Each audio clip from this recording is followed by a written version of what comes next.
De retour pour la deuxième partie d'Arrêt sur Info consacrée au partenariat Chine-Afrique.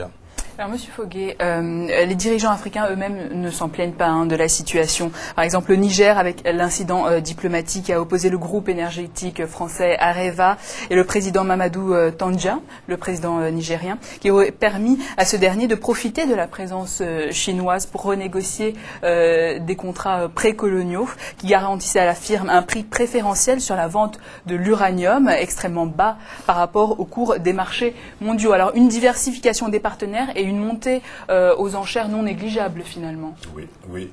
C'est en ce sens qu'on peut dire qu'il pourrait avoir effectivement un gain pour l'Afrique. L'exemple que vous citez est un exemple typique du gain qu'on peut avoir. Le Niger a obtenu en moins de 2 ans une première augmentation de 45%, puis 50% cette année d'un produit qui se vendait depuis longtemps avec Areva, qui montre effectivement qu'on peut, dans ce partenariat avec la Chine, gagner beaucoup de choses. La seule question qu'il faut se poser, et que je pense qu'on ne se pose pas assez aujourd'hui, c'est que pour que nous, Africains, puissions gagner de cette nouvelle concurrence qu'impose la Chine, il faudrait que nous ayons les structures qui permettent derrière de faire des choses intéressantes avec le gain supplémentaire issu de la concurrence. Or, ce gain-là repart où il partait avant, c'est-à-dire à travers la corruption, à travers la gabegie, parce que l'État n'existe pas et que tant que l'État ne va pas exister, tant que les structures ne vont pas exister, on ne va pas finalement tirer le grand profit de ça. Oui, la présence de la Chine sur la scène mondiale permet de faire monter le prix des matières premières, permet de créer une concurrence qui font que l'Afrique, sur ces matières premières, peut gagner quelque chose, encore que là aussi, ça risque de provoquer une spécialisation de l'Afrique comme fournisseur de matières premières, ce qui n'est pas bon du tout pour le développement de l'Afrique. Mais non, cette manne-là, aujourd'hui, ne profite pas parce que les structures qui sont en place ne permettent pas de profiter. On va commencer à aborder les problèmes. Jean-Paul Maupeou nous le disait tout à l'heure. Alors, la nature des échanges sino-africains est souvent la même. Le financement d'infrastructures, voire l'octroiement de crédits en millions ou en milliards de dollars contre l'exploitation de concessions minérales ou de gisements pétrolifères. Alors, il y a une situation qui ne fait pas l'unanimité. Elle se déroule actuellement en République démocratique du Congo, où l'opposition accuse le gouvernement d'avoir bradé aux Chinois des concessions minières sur 30 ans contre 9 milliards de dollars offerts pour la construction des infrastructures. Alors avant de répondre à cette question, Jean-Paul Maupeou, voyons tout de suite le reportage. Les députés de l'opposition ont claqué la porte de l'hémicycle en guise de protestation, alors que l'Assemblée nationale procédait mardi à l'évaluation des accords conclus avec des firmes chinoises. Des contrats juteux qui portent sur un prêt chinois d'environ 9 milliards de dollars.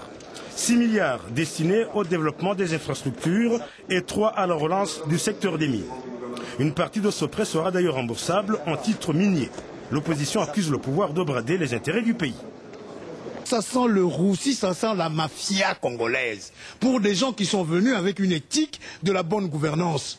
La façon dont cette affaire a été montée, c'est une grosse arnaque. Vous savez, l'esclavagiste blanc-noir a cessé. Maintenant, ça risque de devenir esclavagiste chinois. Les Chinois qui vont s'installer dans la riche province minière du Katanga ont négocié et obtenu un traitement de faveur. Ils seront exonérés de toute taxe ou impôt sur l'exploitation et la commercialisation des minerais. En contrepartie, ils s'engagent à réhabiliter ou à construire plusieurs infrastructures routières et ferroviaires, des barrages, des hôpitaux et des écoles. Le président Joseph Kabila a d'ores et déjà donné le coup d'envoi de ces grands chantiers en avril dernier dans la province du Katanga. L'opposition lui demande de faire marche arrière et de renégocier ses contrats qualifiés de léonins. Nous de l'opposition, nous disons, le jour où nous sommes aux affaires, nous reviendrons sur ces contrats chinois pour que l'intérêt du pays soit sauvegardé. Hier soir à Kinshasa, les députés de la majorité ont pris acte des accords conclus avec les firmes chinoises, tout en recommandant au gouvernement de veiller aux intérêts du pays. Jean-Paul Maupeou, alors on l'a vu concrètement avec cet exemple, partenariat gagnant-gagnant? C'est une très bonne question. Cet exemple, c'est un bel exemple qui montre que le discours gagnant-gagnant ne tient pas la route. Des accords évalués à 9 milliards. En l'occurrence, il tient la route pour le gouvernement congolais qui, lui, a accepté de les passer, ces accords. Ça ne tient pas la route parce que au niveau du gouvernement congolais, ils ne sont pas très sûrs. Vous savez, ce gouvernement a déjà signé plusieurs accords qu'eux-mêmes ont déclaré léonins. Ils ont signé des accords avant les élections. Et une fois élus, ils ont déclaré que les accords qu'ils avaient signés avant étaient léonins. Et c'est ce même gouvernement qui signe aujourd'hui des accords avec les Chinois et qui dit que ces accords sont valables. Mais vous avez très très bien compris. Des accords évalués à 9 milliards, gagés sur des concessions minières ou des exploitations qui vont jusqu'à 30 ans. Je signale, certains estiment le gain des Chinois à 90 milliards je de signale dollars justement sur 30 ans, justement. Que les concessions dont il s'agit ont déjà été explorées. Il n'y a pas de frais d'investissement en termes d'exploration, en termes d'études de faisabilité à faire de la part des Chinois. Ils n'auront juste qu'à exploiter. Et les études de faisabilité qui ont été faites concernant ces concessions évaluent par rapport au coût de matières premières aujourd'hui à 100 milliards de dollars, ces concessions. Donc, si vous faites le rapport de force, vous comprenez bien que le retour sur investissement s'élève à plus de 90 milliards. Mais là n'est pas le problème. C'est que le pays, contrairement à ce que le gouvernement dit, ne sera pas gagnant pour la simple raison que ces 9 milliards vont permettre à des entreprises chinoises de travaux publics de construire des routes. Et vous savez de quelles routes et infrastructures il s'agit? C'est des routes qui vont permettre d'évacuer les matières premières. Comme la construction des réseaux ferroviaires à l'époque de la colonisation. Pour permettre uniquement d'évacuer les matières premières vers la mer et vers voilà, le réseau ferroviaire. On nous dit qu'ils vont construire des hôpitaux. Mais les hôpitaux en Afrique sont payants. À partir du moment où personne ne trouve de l'emploi, parce que les Chinois, ils viennent avec des ouvriers chinois pour travailler. Il n'y aura pas de création d'emplois ni de richesses. Voilà, justement, restons sur cet impact sur la population. Alors, on le voit bien, M. Sambello, que les critiques africaines commencent à naître. Certains affirment que les entreprises chinoises ne créent aucun emploi local, qu'elles exportent quasiment tout, ne réalisent aucune sous-traitance, finalement une balance commerciale complètement défavorable aux Africains. Alors, peut-on dire qu'il n'y a aucun bénéfice pour la population autochtone aujourd'hui ? Moi, il y a une chose qui me frappe beaucoup, même en dehors du cadre, de la thématique de l'émission, c'est que je suis né en 60, hein, et bien avant les années 60, jusqu'ici, l'Afrique n'arrête pas de pleurer.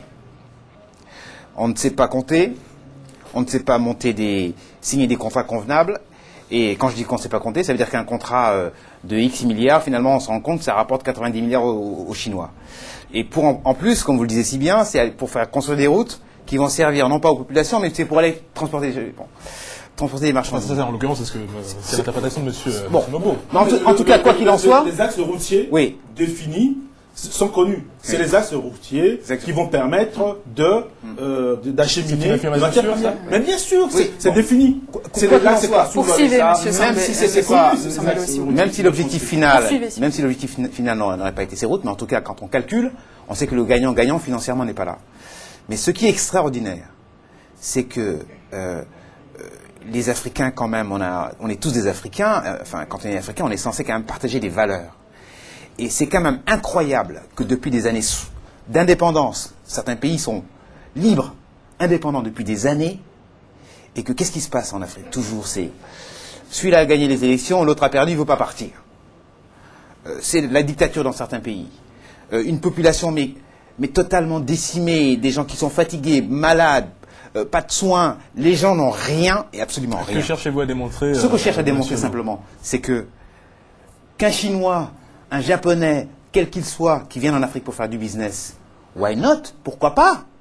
Mais quand certains contrats sont faits via des États, dont le cachet n'est pas valable, n'est pas légal, parce que tout simplement autoritaire, ou parce que tout simplement non reconnu, ou parce que tout simplement la population ne profite pas de ces richesses-là. Il faut trouver un moyen pour dire, c'est pas normal. Un produit qui coûte X milliards de dollars ne doit pas être vendu 2 €. C'est pas possible. On ne peut pas l'accepter. Et surtout quand les populations n'en profitent pas. Donc globalement, ce que je cherche à démontrer, c'est le fait de dire que moi, je suis simplement outré. C'est que... Vous êtes outré par l'attitude des gouvernants de pays africains? D'une part, par l'attitude